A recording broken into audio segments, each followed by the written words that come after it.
Hello students, welcome back to Elite Tutors. चलिए इस video में हम चैप्टर नंबर 2 का प्रॉब्लम सेट देखने वाले हैं और इसमें हम कंप्लीट करेंगे क्वेश्चन नंबर 1 जो है choose the correct answers for the following questions. और टोटल 8 क्वेश्चन है 1 से लेके हम पूरे 8 क्वेश्चंस देखने वाले इस वीडियो में।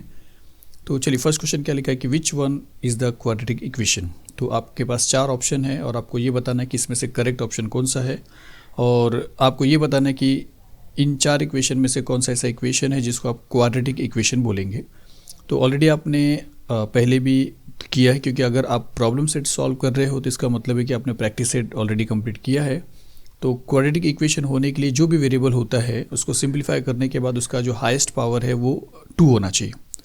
जैसे यहाँ पे अगर आप देखते हो तो आपको 2 तो दिख रहा है, लेकिन इसका पावर आपको भी यहाँ पे डिनोमिनेटर में कुछ नहीं दिख रहा है तो 1 है, लेकिन इसको आपको न्यूमरेटर में लाना है। मतलब देखिए मैं आपको सॉल्व करके बता रहा हूँ।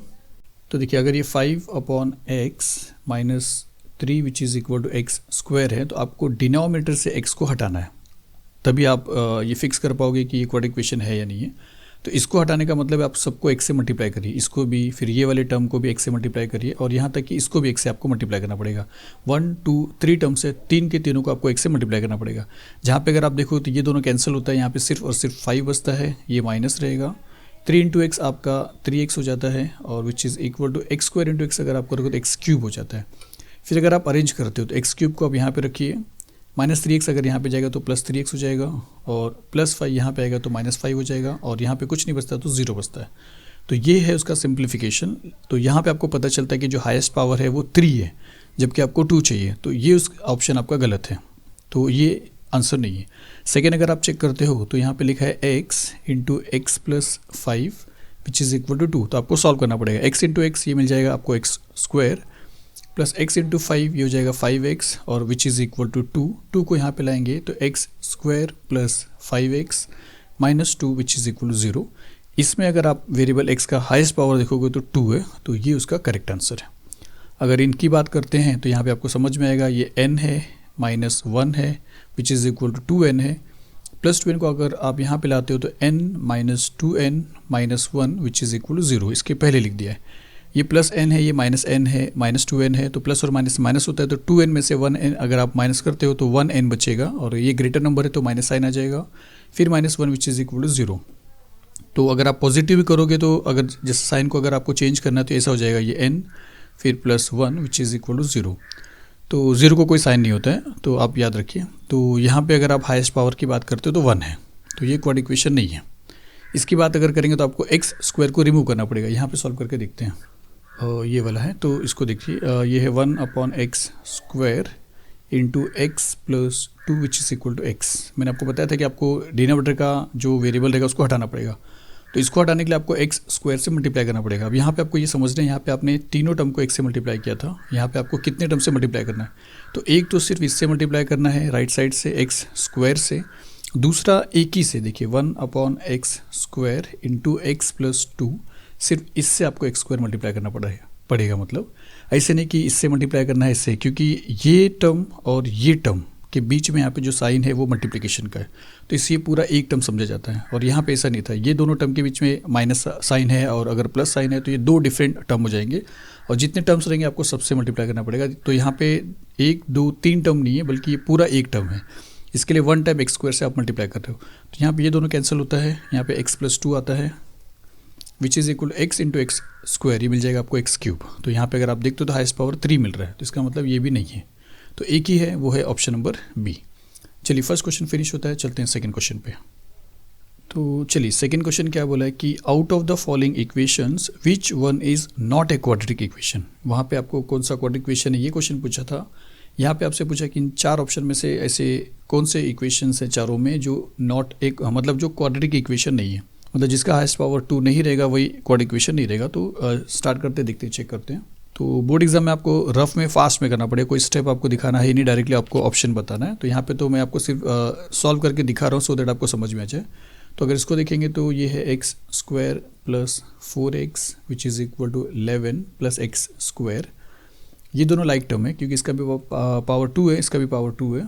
तो हम क्या करते हैं, प्लस एक्स स्क्वायर को लेफ्ट साइड में लेके आते हैं। तो यहाँ पे ऑलरेडी एक एक्स स्क्वायर है, प्लस एक्स स्क्वायर जब इस तरफ आएगा तो माइनस एक्स स्क्वायर हो जाएगा और फिर ये बचता है प्लस 4x और साथ ही साथ में +11 को भी इस तरफ लेके आएंगे तो -11 हो जाएगा, और यहाँ से जब दोनों वहाँ पे चले जाते हैं तो यहाँ पे कुछ नहीं बचता, तो 0 हो जाता है। यहाँ पे अगर आप देखते हो तो एक +x² है और एक -x² है, प्लस और माइनस माइनस होता है तो ये दोनों कैंसिल हो जाएंगे। अगर ये दोनों कैंसिल होता है तो ये है 4x - 11 which is equal to 0, और ये इसका जो हाईएस्ट पावर आप देख रहे हो 1 है, जबकि 2 होना चाहिए क्वाड्रेटिक इक्वेशन के लिए।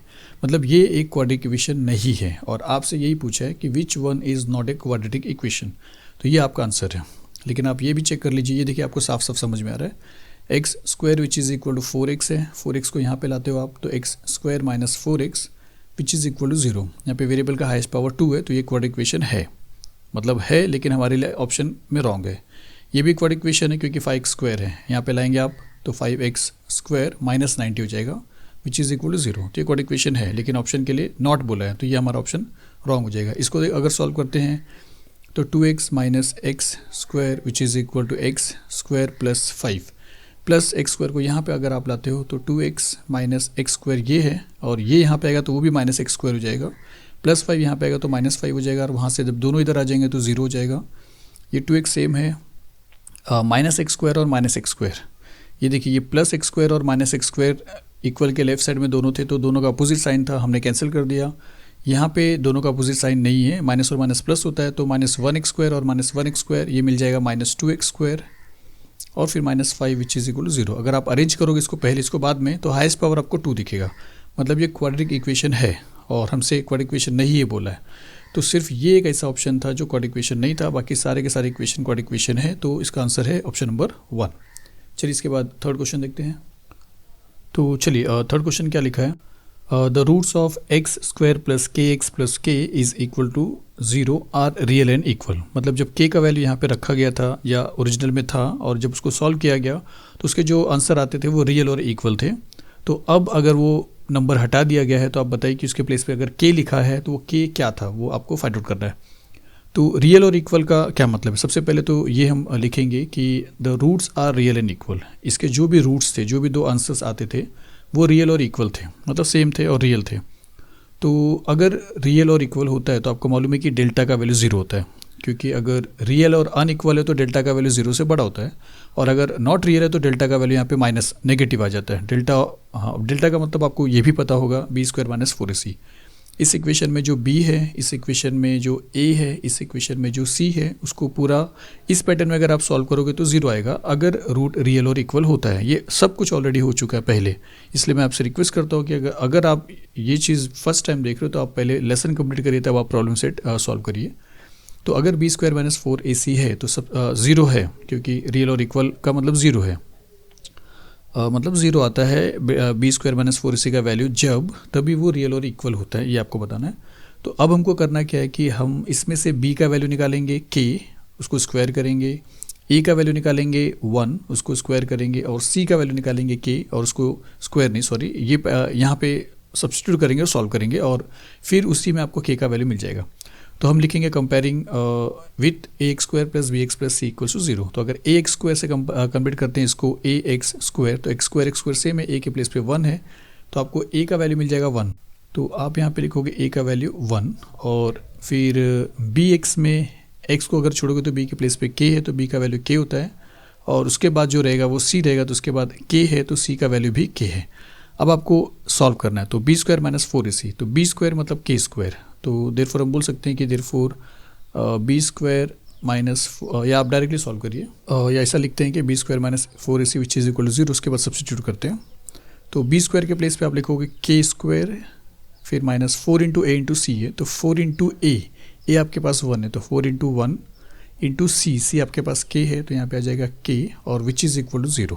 तो अब देखिए आपको k का वैल्यू मिल जाता है, k² सेम रहेगा, -4 × 4, 4 × k 4k हो जाएगा, 4k which is equal to 0। इन दोनों में k कॉमन है, यहाँ पे भी k है, यहाँ पे भी k है, तो k अगर आप बाहर निकालते हो तो यहाँ पे बचेगा k माइनस यहाँ से k बाहर आ चुका है, तो 4 विच इज़ इक्वल टू 0। और इसके दो मतलब होते हैं, आपको मालूम है कि k इक्वल्स टू 0 और k इक्वल्स टू माइनस, या ऐसा समझिए k - 4 = 0। मतलब एक बार इसको आप 0 लिखोगे और एक बार इसको 0 लिखोगे, ये सारी चीज़ पहले हो चुके हैं। तो यहाँ से अगर आप देखो तो k का वैल्यू आपको मिल जाएगा 4। तो k दो चीज़ हो सकता है, या तो 4 हो सकता है या तो 0। लेकिन यहाँ पे आपको देखना है कि अगर k 0 होता है यहाँ पे, तो चलिए 0 होता है तो 0 इंटू एक्स 0 हो जाएगा, ये भी 0 हो जाएगा, हाईएस्ट पावर अभी भी एक्स स्क्वायर रहेगा तो क्वाड्रेटिक इक्वेशन रहेगा। और अगर k 4 होता है तो चलिए ठीक है, मतलब कभी कभी ऐसा होता है कि अगर k यहाँ पे लिखा है और अगर आपको k का वैल्यू 0 मिलता है तो 0 इंटू एक्स स्क्वायर 0 बन जाएगा, और अगर 0 बन जाएगा तो एक्स स्क्वायर ही गायब हो जाएगा, और अगर एक्स स्क्वायर गायब हो जाएगा तो वो क्वाड्रेटिक इक्वेशन नहीं रह जाएगा। इसके लिए यहाँ पे दोनों भी वैल्यूज़ जो है एक्सेप्टेबल है, तो इसका वैल्यू 0 और 4 आ रहा है, तो ये यहाँ पे आप देख रहे हो ऑप्शन नंबर सी, तो ये उसका आंसर करेक्ट। तो ये आपको समझना है, कभी कभी ऐसा होता है, मैं आपको फिर से बता रहा हूँ कि यहाँ पे अगर k होता तो, और अगर k का वैल्यू 0 आया होता, और अगर आप यहाँ पे k इंटू एक्स स्क्वायर में 0 इंटू एक्स स्क्वायर करते तो वो 0 बन जाता, तो ये क्वाड्रेटिक इक्वेशन नहीं बन पाता था। तो चलिए थर्ड क्वेश्चन आपका फिनिश होता है, चलते हैं फोर्थ क्वेश्चन पे। तो फोर्थ क्वेश्चन क्या लिखा है कि for root 2 x square minus 5x plus root 2 is equal 0 find the value of the discriminant. तो डिस्क्रिमिनेंट भी वही है students, B square minus 4ac, तो आपको बी स्क्वायर माइनस 4ac का वैल्यू फाइंड करना है। तो उसके लिए हमको बी ए सी मतलब सब कुछ चाहिए, तो हम यहाँ पे कंपेयरिंग करेंगे, ये comparing with x square plus b x plus c which is equal to 0।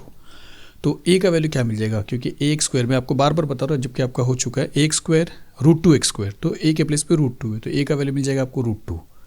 फिर बी एक्स, तो मतलब x छोड़िए तो जो है b है, तो x छोड़िए तो जो है b है, मतलब नेगेटिव b, तो यहाँ पे माइनस लेना ज़रूरी है, -5b का वैल्यू है, और उसके आगे जो लिखा रहेगा वो c रहेगा, तो उसके आगे लिखा है प्लस रूट 2, मतलब रूट 2, तो c का वैल्यू रूट 2 है। अब आपको करना क्या है, बी स्क्वायर माइनस 4ac का वैल्यू निकालना है, क्योंकि डिस्क्रिमिनेंट का मतलब वही है, तो हम यहाँ पे डेल्टा का वैल्यू लिखेंगे which is equal to b square minus 4ac, और बी स्क्वायर में b के प्लेस पे लिखेंगे -5 और स्क्वायर करेंगे तो -5 का स्क्वायर, उसके बाद फिर -4 मल्टीप्लाई बाय ए आपके पास रूट 2 है, और फिर मल्टीप्लाई बाय सी भी आपके पास रूट 2 है। ईजी है, रूट 2 से डरने की बात नहीं है। -5 का स्क्वायर, माइनस का स्क्वायर प्लस हो जाएगा, 5 का स्क्वायर 25 हो जाएगा, तो ये 25 हो जाएगा, फिर माइनस रूट 2 इंटू रूट 2, आपको मालूम है रूट 2 इंटू रूट 2 ये हो जाता है 2, मैंने बहुत बार बताया, क्योंकि रूट 2 इंटू रूट 2 रूट 4 होता है, रूट 4 का स्क्वायर रूट 2 होता है, तो रूट 2 इंटू रूट 2 2 हो जाएगा, और 4 इंटू 2 हो जाएगा, तो 25 माइनस 4 टू ज़ा 8, और उसको सॉल्व करते हैं तो आपको मिलेगा 17। तो अगर आप देखोगे तो ये है उसका ऑप्शन बी वाला ऑप्शन। चलिए फोर्थ क्वेश्चन फिनिश होता है, चलते हैं फिफ्थ क्वेश्चन की तरफ। तो चलिए फिफ्थ क्वेश्चन क्या लिखा है कि which of the following quadratic equations has roots 3 और 4, मतलब ऐसा कौन सा इनमें से क्वाड्रेटिक इक्वेशन है जिसको सॉल्व करने के बाद आपको उसका दो वैल्यू जो मिलेगा उसमें से एक वैल्यू 3 रहेगा और एक वैल्यू 5 रहेगा। तो सॉल्व करके चेक करने के बहुत सारे मेथड है, लेकिन अगर आप फैक्टराइजेशन मेथड पे फोकस करते हो तो आपके लिए ज़्यादा इजी रहेगा। हम क्या करते हैं फैक्टराइजेशन मेथड में कि यहाँ पे जो नंबर होता है उसको लास्ट वाले से मल्टीप्लाई करते हैं और जो आता है उसका टेबल रीड करते हैं। तो 1 को अगर 8 से मल्टीप्लाई करेंगे तो 8 आएगा, और 8 का जो टेबल आप रीड करोगे उसमें जो दो वैल्यूज़ आएंगे, अगर यहाँ पे कोई नंबर नहीं है, अगर कोई नंबर नहीं है तो जो वैल्यूज़ आएंगे वही उसके रूट्स भी रहेंगे। और ये अच्छी बात है कि यहाँ पे कोई नंबर नहीं है तो आपको डायरेक्टली पता चलेगा।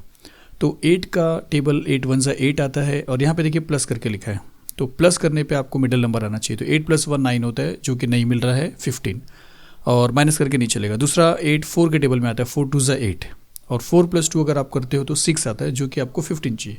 तो ऑप्शन नंबर ए जो है वो रॉन्ग हो गया, ए ऑप्शन जो है वो रॉन्ग होता है। बी ऑप्शन में अगर आप चलते हो तो यहाँ पे 1 है, और 1 है तब ये मैं डायरेक्ट मेथड आपको बता रहा हूँ। 1 नहीं रहेगा तो आपको सॉल्व करके चेक करना पड़ेगा, और आपने पहले भी सॉल्व किया है। तो 1 × 15 15 हो जाएगा। आपको टेबल रीड करना है 15 और प्लस करके लाना है 8। तो 15 जो है 5 3 15 होता है, और आपको प्लस करके 8 लाना है, तो 5 + 3 आपको 8 मिलता है। उसके बाद आपको मालूम था कि अगर यहाँ का साइन प्लस है तो यहाँ का जो भी साइन होता है वो दोनों को आ जाता है। तो -5 और -3 आपको मिलेगा -8, और यहाँ पे अगर आप देखो तो -8 है। तो बी जो ऑप्शन है वो करेक्ट है। उसके बाद अगर आप सी ट्राई करते हो तो 1 × 5 5 आएगा। 5 का अगर टेबल रीड करोगे और प्लस करके आपको 3 लाना है, तो 5 तो सिर्फ 5 1 ही आता है, और 5 + 1 आपको 6 देगा, 3 नहीं देगा। तो ये ऑप्शन यहीं पे गलत हो जाता है, सी वाला। डी का अगर आप देखते हो तो 1 × 15 15 होता है। चलिए 15 आया यहाँ पे, तो 5 3 15, और यहाँ पे भी सेम कर दे 5 3 15, लेकिन सिंस यहाँ पे इसका साइन माइनस है तो माइनस करके आपको 8 लाना है। अब माइनस करके आप 8 कैसे लाओगे? 5 में से 3 माइनस करोगे आपको 2 मिलेगा, जो कि नॉट इक्वल टू 8 है। तो ये ऑप्शन भी यहाँ पे रॉन्ग होता है, डी वाला। तो सिर्फ और सिर्फ एक ऑप्शन राइट होता है, वो है बी। तो इसका आंसर बी है, ये वाला। चलिए इसके बाद देखते हैं 6th क्वेश्चन। तो चलिए इसमें क्या लिखा है 6 वाले में कि out of the following equations, जितने भी इक्वेशंस आप देख रहे हो, फाइंड द इक्वेशन, इसमें से ऐसे इक्वेशन आप फाइंड करिए जिसका having the sum of its root -5, जिनका जो भी रूट्स आते थे, जो 2 आंसर आते थे x के, उनको प्लस करने पे, सम प्लस करने पे आपको मिलना चाहिए -5। तो आपने ये भी किया है कि सम ऑफ द रूट का मतलब अल्फा प्लस बीटा, तो alpha plus beta find out करने के लिए आपको उसका फॉर्मूला लिखना पड़ेगा। मतलब देखिए मैं आपको बता रहा हूँ, सबसे पहले आप कंपेयर करिए इस इक्वेशन को जो आपको सॉल्व करना है। सपोज करिए हम ए वाले को चेक कर रहे हैं, तो इसको इसको कंपेयर करते हैं a² + bx + c से, और a b c का वैल्यू निकालते हैं। तो a b c का अगर वैल्यू यहाँ पे देखते हो तो a का वैल्यू यहाँ पे 3 है, b का वैल्यू यहाँ पे आपको -15 मिलेगा, और c का वैल्यू आपको मिलेगा 3। और आपको क्या बोला है, सम ऑफ इट्स रूट बोला है, मतलब अल्फा प्लस बीटा। तो अल्फा प्लस बीटा का फॉर्मूला क्या है, -b/a, ये आपको पता है। तो अब यहाँ पे अगर चेक करते हैं तो माइनस सेम रहेगा, b का वैल्यू -15 है तो -15 आएगा, और अपॉन a है 3। तो यहाँ पे अगर सॉल्व करें तो माइनस इंटू माइनस प्लस हो जाएगा, ऊपर बचेगा 15 और नीचे आएगा 3, 3 × 5 = 15। आपको आंसर मिलता है अल्फा प्लस बीटा का 5, जबकि आपको चाहिए -5। तो ये ए जो ऑप्शन है वो रॉन्ग हो रहा है। बी ऑप्शन चेक करते हैं, तो बी ऑप्शन को भी सेम चेक करना पड़ेगा, इसी तरह कंपेयर करना पड़ेगा। तो चलिए इस कंपेयर करते हैं। तो यहाँ पे आपको मिल जाएगा ये इक्वेशन के लिए ए का वैल्यू 1, बी का वैल्यू आपको मिलता है -5, और सी का वैल्यू आपको मिल जाता है 3। फिर फॉर्मूला सेम रहेगा, alpha plus beta which is equal to -b/a, जिसमें से ये नेगेटिव साइन आपने लिखा, b का वैल्यू फिर से -5 है, -5 ही रहेगा। फिर अपॉन a आपके पास 1 है तो यहाँ पे 1 आ जाएगा, माइनस इंटू माइनस प्लस हो जाएगा, +5 अपॉन 1 का मतलब 5 होएगा। तो 5 इसका आंसर आ रहा है। इसके पहले वाले का भी 5 आया था, इसका मतलब है कि बी जो ऑप्शन है वो भी रॉन्ग है, क्योंकि उसका आंसर 5 आ रहा है। तो सी ऑप्शन चेक करते हैं। तो सी ऑप्शन में अगर आप देखोगे तो ए का वैल्यू यहाँ पे 1 है, बी का वैल्यू यहाँ पे आपको 3 मिल रहा है, और सी का वैल्यू आपको यहाँ पे -5 मिल रहा है। अल्फा प्लस बीटा आपको फिर से सेम फॉर्मूला -b/a, तो यहाँ पे माइनस लिखेंगे, बी के प्लेस पे आपको लिखना है 3, और अपॉन ए के प्लेस पे 1 लिखना है, तो -3 आ रहा है, जबकि आपको -5 चाहिए। इसका मतलब फिर से कि सी भी इसका ऑप्शन नहीं है। तो एक ही ऑप्शन बचता है लास्ट वाला, वही चेक कर लेते हैं, और वही इसका आंसर रहेगा। तो इसमें अगर कंपेयर करेंगे तो ए के प्लेस पे 3 है, 3 आ जाएगा, बी के प्लेस पे +15 है, 15 आ जाएगा, सी के प्लेस पे 3 है तो 3 आ जाएगा, -b/a फिर से सेम फार्मूला है, ये नेगेटिव साइन सेम रहेगा। बी का वैल्यू अगर आप देखोगे तो +15 है, और अपॉन ए का वैल्यू आपके पास मिलता है 3, 3 × 1 = 3, 3 × 5 = 15, ये नेगेटिव और ये 5, ये हो जाएगा -5, और यही आपको चाहिए था। इसका मतलब है कि इसका जो ऑप्शन है वो डी है, ये वाला ऑप्शन। चलिए 6 वाला फिनिश होता है, चलते हैं 7th क्वेश्चन की तरफ। तो 7th क्वेश्चन क्या लिखा है कि √5m² - √5m + √5 = 0, ये आपका इक्वेशन है, और आपसे बोला कि which of the following statement is true for this given equation. ये इक्वेशन के लिए इनमें से कौन से ऑप्शंस राइट है। तो अगर ऑप्शन रीड करते हो तो क्या दिख रहा है आपको कि real and unequal roots, unequal है, यहाँ पे स्पेलिंग का मिस्टेक है, रूट्स आर नॉट रियल बोला है, और रियल एंड इक्वल रूट्स बोला है, और 3 रूट्स बोला है। अब देखिए 3 रूट्स का मतलब है 3 आंसर्स, x के 3 वैल्यूज़, और क्वाड्रेटिक इक्वेशन जिसका हाईएस्ट पावर 2 होता है उसमें मैक्सिमम x के वैल्यू जो 2 ही आते हैं, तो ये सीधी तरह रॉन्ग हो जाता है, 3 रूट्स बिल्कुल नहीं आएंगे। तो यहाँ पे आपको चेक करना है, और यहाँ पे हमने देखा था कि अगर डेल्टा का वैल्यू 0 मिलता है तो रियल और इक्वल होता है, और डेल्टा का वैल्यू अगर आपको ग्रेटर मिलता है, 1 मिनट, 0 से बड़ा मिलता है तो रियल और अनइक्वल रहता है, अनइक्वल ऐसा लिख देता हूँ। और अगर डेल्टा का वैल्यू छोटा मिलता है 0 से तो नॉट रियल होता है, नॉट रियल, ये आपने पहले भी देखा है। तो बस आपको करना क्या है कि डेल्टा का वैल्यू फाइंड आउट करना है और चेक करना है, तो उसमें आपको ऑप्शन मिल जाएंगे। तो उसके लिए हमको ABC का वैल्यू फाइंड आउट करना पड़ेगा, b² - 4ac निकालना पड़ेगा। तो उसके लिए हम यहाँ पे लिखते हैं पहले कि comparing with x² + bx + c which is equal to 0। तो a का वैल्यू आपको मिल जाता है, यहाँ पे इस a की इक्वेशन है तो वो √5 है, a के प्लेस पे। देखिए कंपेयरिंग में यहाँ पे अगर आप इसको हटा के ऐसा लिखना चाहते हो तो ऐसा भी चलेगा, am² + bm + c which is equal to 0, क्योंकि इसका वेरिएबल m के फॉर्म में दिया है तो भी चलेगा। तो m² और m² अगर छोड़ने के बाद a है तो यहाँ पे a के प्लेस पे √5 है, तो a का वैल्यू आपको √5 मिलता है। फिर m अगर छोड़ते हो तो उसके बाद जो रहेगा b रहेगा, तो उसके बाद आपको -√5 है, तो b का वैल्यू आपको मिल जाता है -√5। और c के प्लेस पे अगर आप देखते हो तो आगे जो लिखा रहेगा वो c रहेगा, तो आगे आपको √5 दिख रहा है तो c का आपको मिल जाता है √5। और फिर आपको करना क्या है, आपको चेक करना है कि वैल्यू जो है डेल्टा का वो 0 आता है या 0 से बड़ा आता है या 0 से छोटा आता है। तो इसका मतलब है बी स्क्वायर माइनस 4 इसी का वैल्यू आपको फाइंड आउट करना है। तो चलिए फर्स्ट के लिए सॉल्व करते हैं।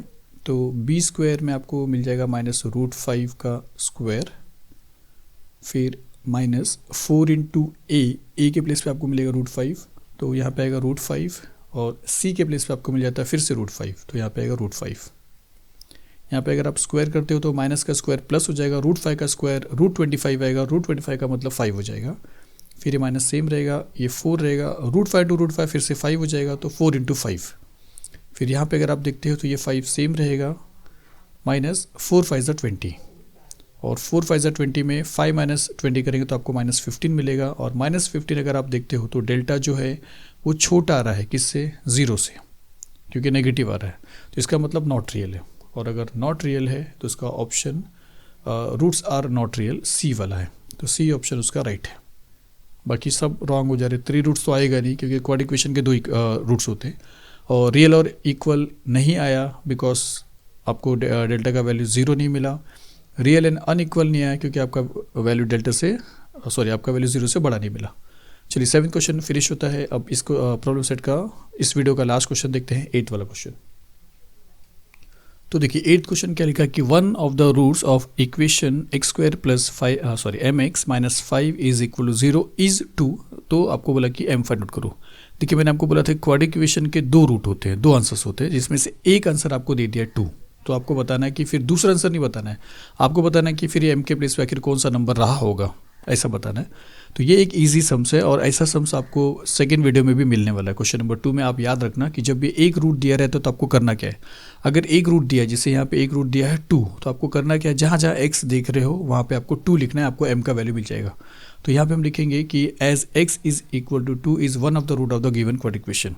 अगर x इक्वल्स टू 2 एक रूट है इस क्वाड इक्वेशन का, तो हमको करना क्या है, इसका वैल्यू सब्स्टिट्यूट करना है इस इक्वेशन में, बस आपको m का वैल्यू मिल जाएगा। तो यहाँ पे लिखेंगे therefore substituting x equals to 2 in given equation. तो जहाँ पे x स्क्वायर है तो वहाँ पे आपको मिल जाएगा 2 स्क्वायर, फिर प्लस mx है तो m तो m ही रहेगा, लेकिन हाँ फिर से x आ गया तो फिर से x के प्लेस पे आप लिखोगे 2, और फिर -5 और विच इज़ इक्वल टू 0, और इसको आप सिंप्लीफाई करना है और आपको वैल्यू मिल जाएगा। तो 2 स्क्वायर का वैल्यू आपको मिल जाता है 4, प्लस m इंटू 2 मिल जाएगा 2m -5 which is equal to 0। 4 -5 करिए या इस दोनों को वहाँ पे भेजिए तो भी चलेगा। तो 2m यहाँ पे है, -5 वहाँ पे गया तो +5 हो जाएगा, +4 वहाँ पे गया तो -4 हो जाएगा, तो 2m which is equal to 1 आ जाएगा। देयरफॉर m का वैल्यू मिल जाएगा आपको 1, और ये 2 मल्टीप्लाई हुआ यहाँ पे डिवाइड हो जाएगा तो 1/2 मिल जाएगा।